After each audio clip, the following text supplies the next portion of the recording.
Hello, everyone, and welcome to the second episode of Happy Bellyfish Podcast, Healthy Eating Unbiased and Simplified.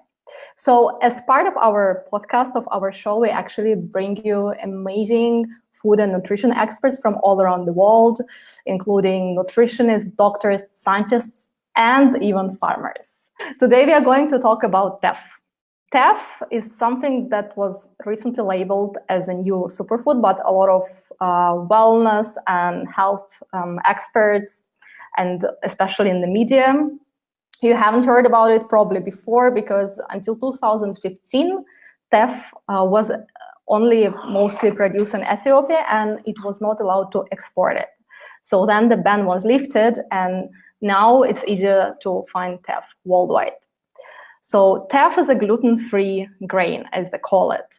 And it's called a superfood because of its unique nutritional profile. But as you'll learn probably today in our today's interview, it has also other benefits, why you might want to add it to your diet. And the person who'll tell you about it, about all the benefits and secret of Teff, is Claire Smith. So Claire Smith, she's the founder of Tenera Grains. She's a Teff farmer, a baker, and a businesswoman. Hello, Claire. Hi.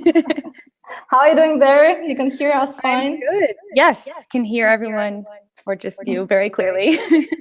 Perfect.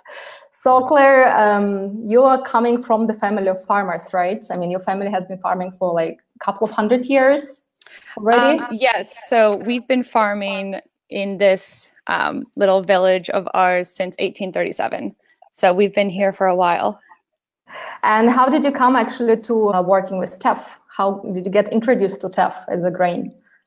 So we actually learned about it from a family friend. Our crop prices had been falling. So traditionally we've been growing corn, wheat, and soybeans, which is very common in this area of Michigan and in the Midwest. And so the corn prices were falling, soybean prices were falling.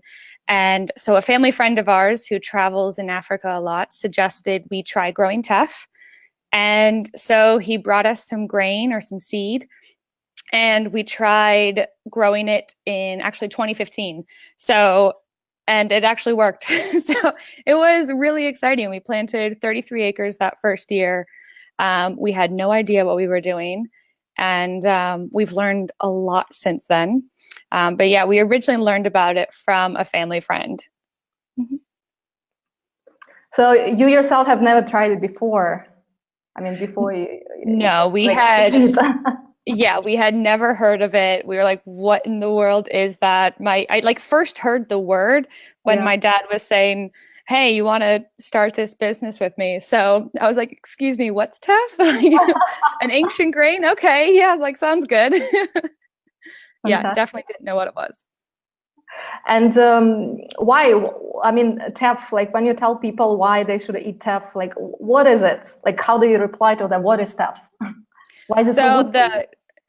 So the quick answer is it's ancient grain, really high in protein, calcium, and iron. So there's a lot more to it than that, though. So it is the highest of all the grains when it comes to calcium.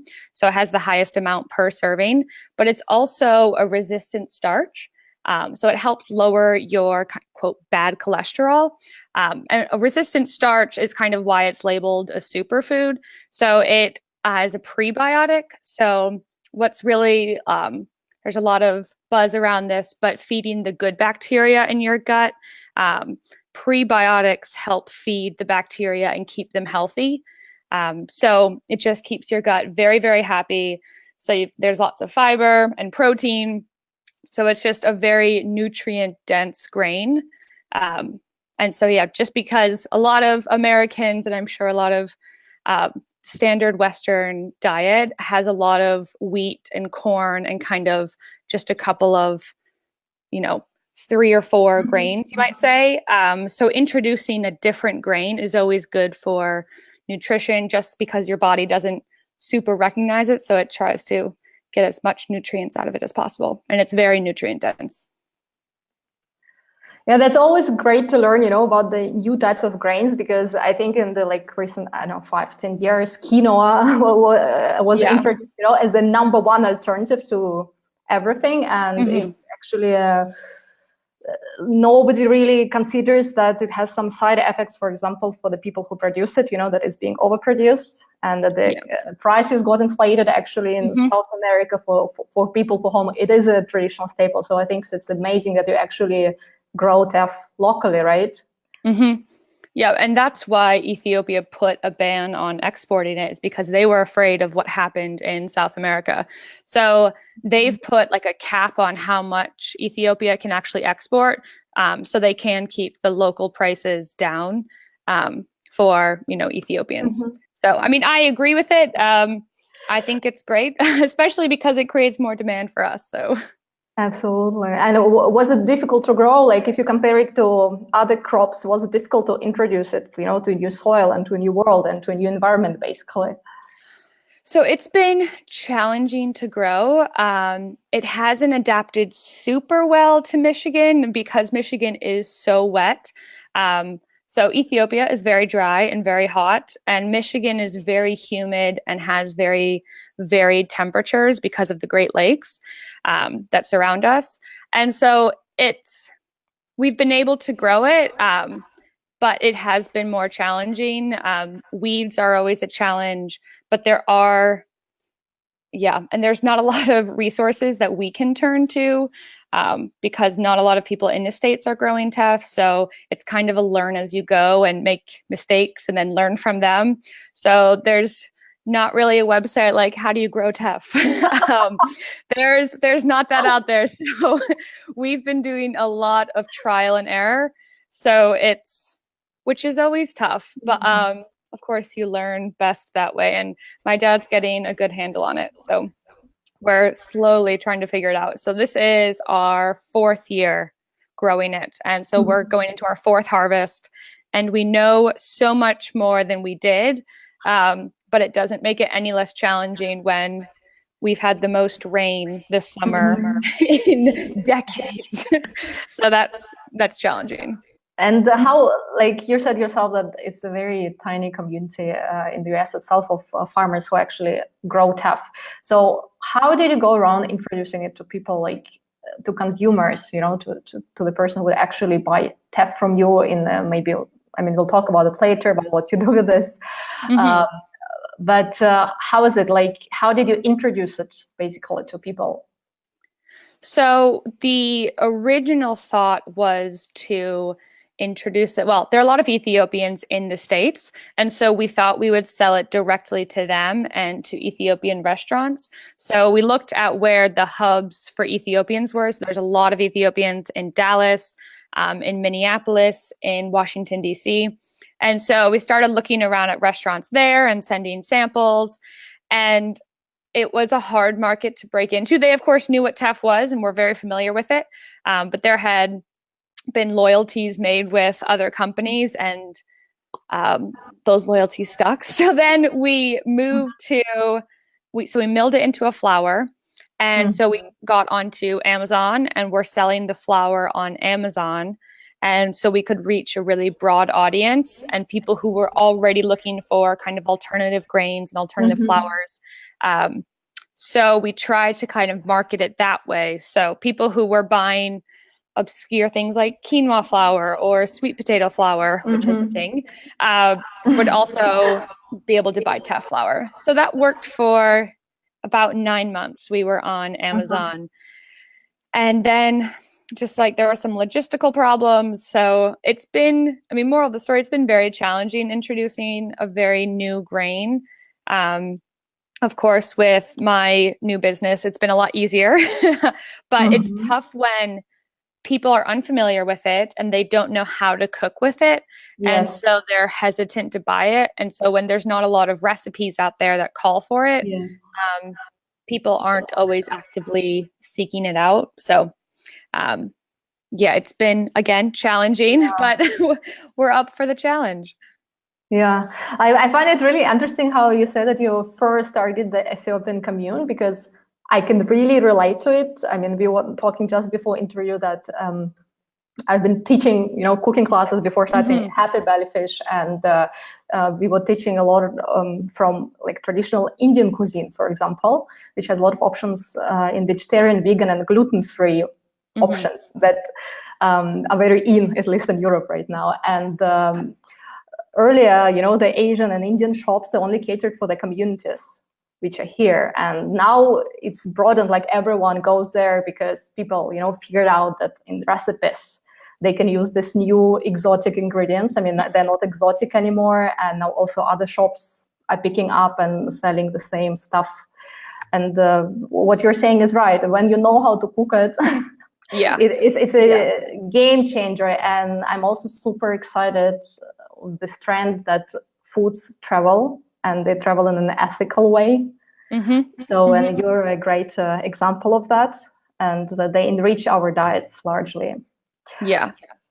So talking about recipes, like as you said, like people had they don't know what to do with stuff. They won't buy it. If they know what to do it, they will probably give it a try. So how does Teff taste actually? Because I've never tried myself, I'll be honest. So Teff flour, I guess Teff in general has kind of a nutty, malty taste. So yeah, it's kind of hard to describe. It's like unlike anything I've ever tried before. So it blends really, really well with nuts. It just has a really deep flavor, and it's kind of a sweeter grain. So it's kind of similar to oats. Oats are very sweet. But Teff has some sweetness to it, but it's definitely a nutty, malty kind of chestnut kind of flavor.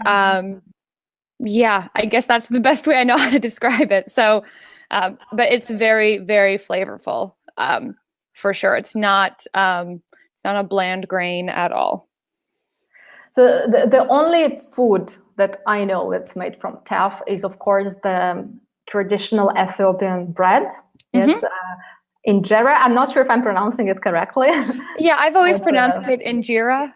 I think that's how you say it, injera. Injera. So it's fermented dough, right? It's kind of a sourdough that you make into a pancake. And I've tried it. It never tasted very nutty to me. It was kind of neutral because you also eat it with very delicious, spicy cuisine. So what else can you make? I don't know if you suggest your customers, if you also share some recipes with them, like what do you suggest that they prepare from it? So it's great that I'm talking to a whole bunch of foodies because you'll know what I'm talking about. So with Teff, it is naturally gluten-free. So you kind of have to treat it a little bit differently than regular glutinous flours. So if you are doing a gluten-free recipe, you do have to blend it with other flours to kind of create the right texture. So in my experience, it blends incredibly well with buckwheat flour, rice flour, flaxseed, tapioca, a little bit, it blends really well with spelt. I like it with spelt. Of course, that does have gluten in it. So the recipes that I've done are, I guess, some ratio of the buckwheat, rice, teff, and flaxseed as the binder, of course. But if I'm using glutinous flours, what I like to do, especially with bread, because I love making bread, I just throw in a whole bunch of different flours. So I'll throw in, if I'm making 2 loaves of bread, I'll do maybe a 1/4 cup or 1/2 cup of teff, just to give it the more body and flavor, that kind of thing. But in general, if I'm making a regular recipe like scones, I'll take the weight of the flour that the recipe calls for and sub 10% to 15% of that weight with teff flour. So because teff is very, very dense and wheat flour is not as dense, you do have to go by weight, not volume, as bakers will know. It just doesn't. 2 tablespoons of wheat flour does not weigh the same as 2 tablespoons of teff flour. So I just sub 10 to 15% of regular flour with teff flour. So that's on the flour side. On the grain side, you can cook it like you would with rice or quinoa or other grains. So the ratio that I use for liquid to grain is 2 to 1, so similar to rice. Or you can cook it like a porridge, like oatmeal. So of course, increasing that liquid and cooking it with milk or almond milk or whatever liquid you choose. And does it cook fast? Can it work like a really fast breakfast option, or is something more complicated? Like it's 1.5 hours in the pressure cooker? So it doesn't take super long. Like it's not as long as like brown rice. Brown rice I find takes forever, and I'm not a very patient person. So I'm always scared of burning Teff because I don't know, maybe I have an old stove or something. So I keep it on a pretty low simmer, and it probably takes 15 minutes. And of course, it depends how much you're making, but I would say 15 to 20 minutes. It doesn't take too long. I don't know if I would do it. Like, I guess it depends how much time you have for breakfast, but that's a good point.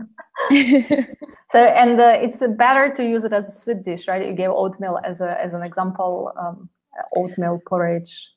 Yeah. So I actually gave some grain to a friend, and he said he cooked it like oatmeal with some chopped up dates and almond milk and some cinnamon. And he said it was mind-blowingly amazing. And wow.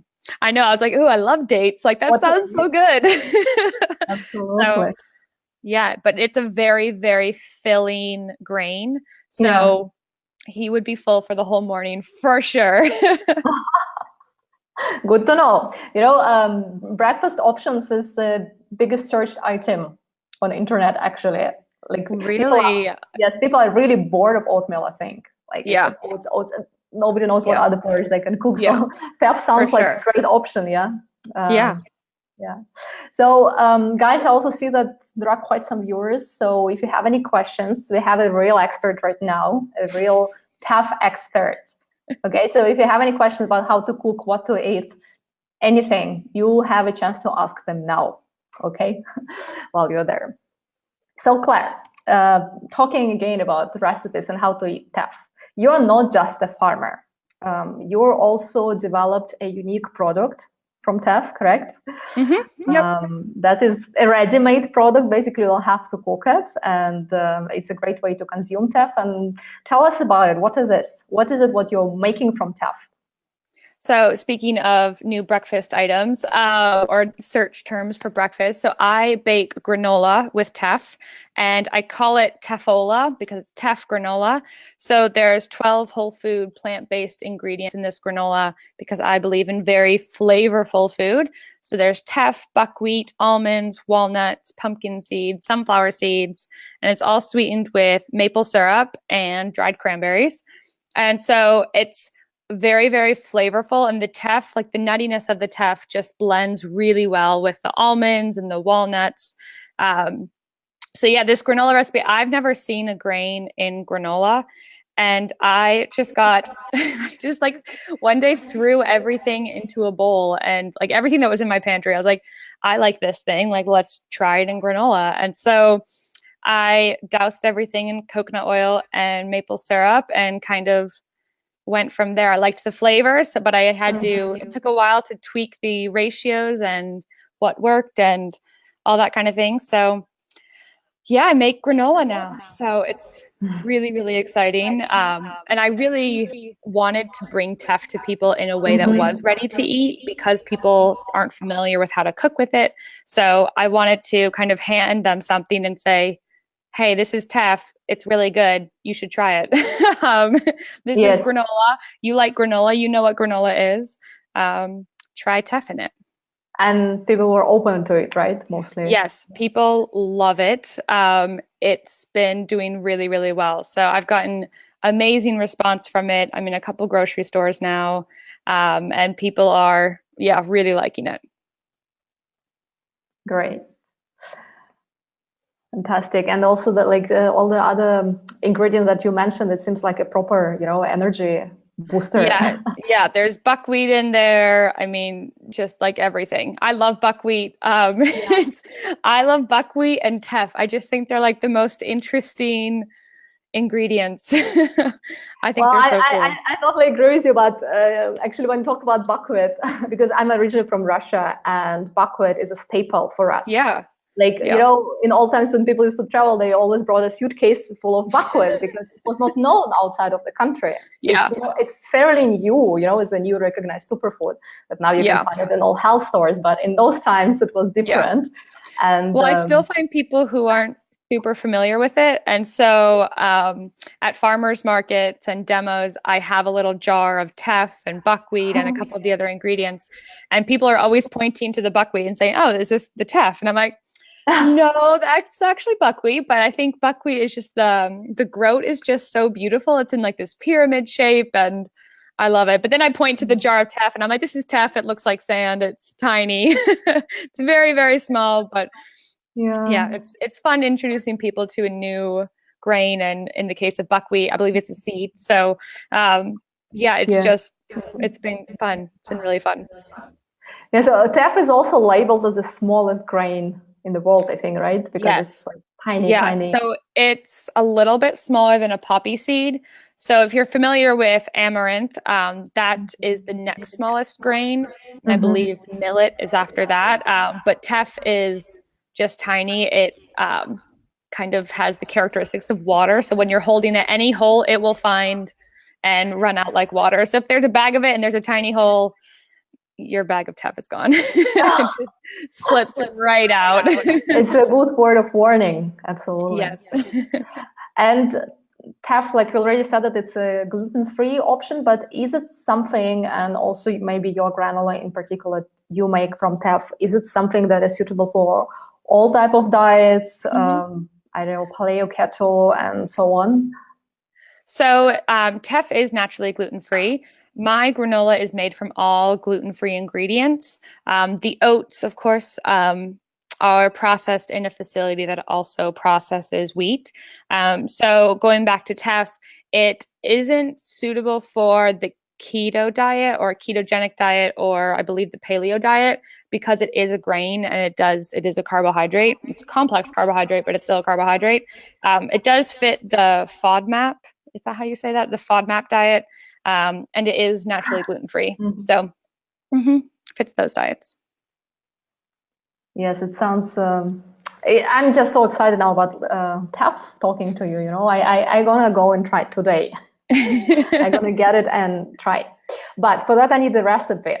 So maybe you can share your favorite recipe that everyone can do at home, with proportions, and write it down, and we'll share it also later as a special recipe from you. Yeah, of course. So one of my favorite ways, it's a little unusual, but especially because like I'm always in a rush in the mornings, I take half a cup of oatmeal, like the rolled oats, and then 2 tablespoons of buckwheat groats, and then 1 tablespoon of teff grain. And so I'll put that into like a little mason jar, and then cover it in milk or almond milk or rice milk or whatever you drink. And then 1 tablespoon or half a tablespoon, depends on your sweetness preference, of maple syrup. And if you mix that all together like the night before, you kind of get this overnight oats meets buckwheat meets teff kind of breakfast. And it's great because the buckwheat and the teff start to sprout. And of course, sprouted grains are really good for you. So you've got the oatmeal, the buckwheat, and the teff, and it fills you up. I have a hard time finishing it, but it's very filling, but it's really good. So that is probably one of my favorite recipes right now. I always like throwing it in bread, but that's just a great way to get the whole grain into your diet. Fantastic. I think it's going to be my breakfast tomorrow. Yeah, and you're familiar with buckwheat groats, so you probably have some at home. Oh, plenty of them. I, as I said, I live off buckwheat, and my husband makes a lot of fun of me. When it's it comes so to good. I love it. Yes, and there are also like countless recipes, but it's also exciting, to get some new flavors. And as you said yourself, like, the diversity in diet is very important. And it's great that we can find alternatives to add more nutrition into what we eat daily. Yes, always important. Especially in the mornings, right? Yes. Gives you energy for the whole day. So that's always good. Absolutely. So we're coming to an end of our time today with this interview. You said so many delicious words about your granola. Maybe you can say how people can find it. I mean, we'll be happy to leave a link also Perfect. to your online shop, right, where you can offer it. Yep. So I sell online and can ship anywhere in the States. So the name of my company is Tenera Grains, Tenera Grains. So you can go to teneragrains.com, or you can find me on Instagram or Facebook as Teff Chef. So TEFFCHEF. It rhymes. I loved how it rhymed. So I'm not a chef by any means. I'm not a qualified chef, but I cook with Teff a lot. So yep. Yes. So you can find me at the website or Instagram or Facebook. Fantastic. So we will leave all the links later to all the Claire's profiles, and then you can also ask her directly any questions if you want about Teff. We will also be sharing this live interview in our group, Healthy Eating Unbiased and Simplified. And if you have any questions, also, I hope that Claire will be kind to answer them later. Right, Claire? We love questions. Yes, of course. I'm always here. Yes, we were talking just before the interview that Teff is a very new trend. And also when I was preparing for this interview, I've got a lot of questions. What is this? I don't know. I never wanted to learn about Teff because I never heard about it. How can I want to learn about something I've never heard about? So that's why we are here. That's why our podcast is here, to actually introduce you to amazing, healthy things in the world of food. And we hope to see you next week. Thanks a lot for being with us, Claire. Thanks a lot for taking time. I know how much is there to do, especially now. Is it a harvest time or October? Yeah, so we have actually started harvest, and my dad is crazy busy. And yeah, October is just a very busy time for farmers. So things are very busy around here. Yes, so thanks a lot. Thanks a lot for finding this time to talk to us. And it was a pleasure to host you. So yes, listen to us weekly and follow Happy Bellyfish. Bye. Have a great week ahead. Bye. I hope you enjoyed this video. Now, head over to happybellyfish.com and check out some amazing online programs and cooking classes that we are offering together with food experts from all around the world.